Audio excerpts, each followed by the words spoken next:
हालात ऐसे हो गए कि अगर हिंदू अपने सबसे प्रसिद्ध तीर्थ में व्यवस्था सुधारने पर विचार करे तो सियासी बवाल शुरू हो जाता है।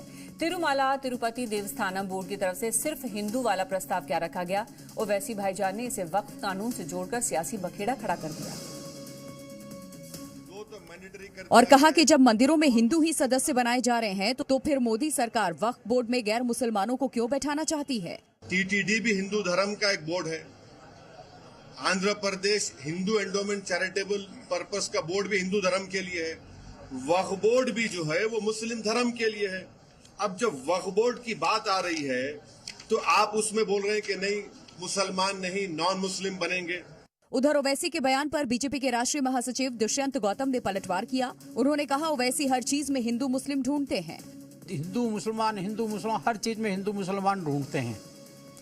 जो तिरुमला मंदिर की बात है उसके अंदर साफ साफ है, लिखा हुआ है उसके अंदर उसकी पवित्रता अपने हिसाब की पवित्रता होती है, मंदिर की पवित्रता है। लेकिन वक्फ बोर्ड में कोई ऐसा भी नहीं है, हम कोई मस्जिद में घुसने की बात नहीं कर रहे। टीडीडी और वक्फ बोर्ड की तुलना बेईमानी है। संत भी ओवैसी के इस बयान से नाराज हैं। मौलाना ओवैसी के विचार सर्वथा अस्वीकार्य हैं।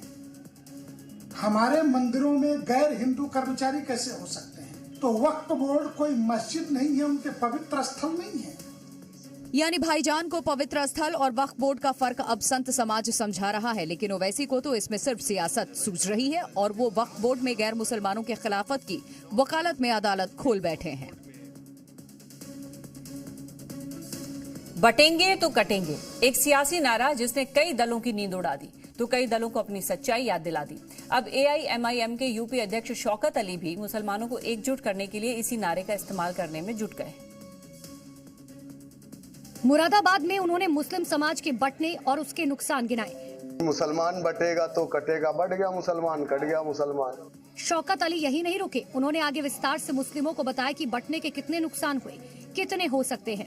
मुसलमान बटा उसकी लिंचिंग हो गई, मुसलमान बटा उसकी मस्जिदों से लाउडर उतार दिए गए, मुसलमान बढ़ गया मुसलमानों को कुर्बानी से रोका गया, मुसलमान बढ़ गया उसकी शरीयत में मुदाखलत हो गई।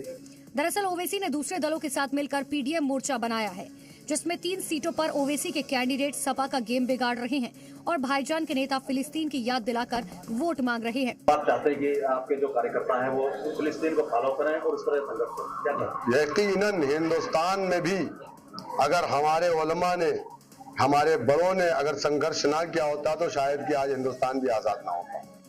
यानी AIMIM ने बटोगे तो कटोगे से आगे निकलकर मुस्लिमों को फिलिस्तीन जैसे संघर्ष की कहानी याद दिलाई।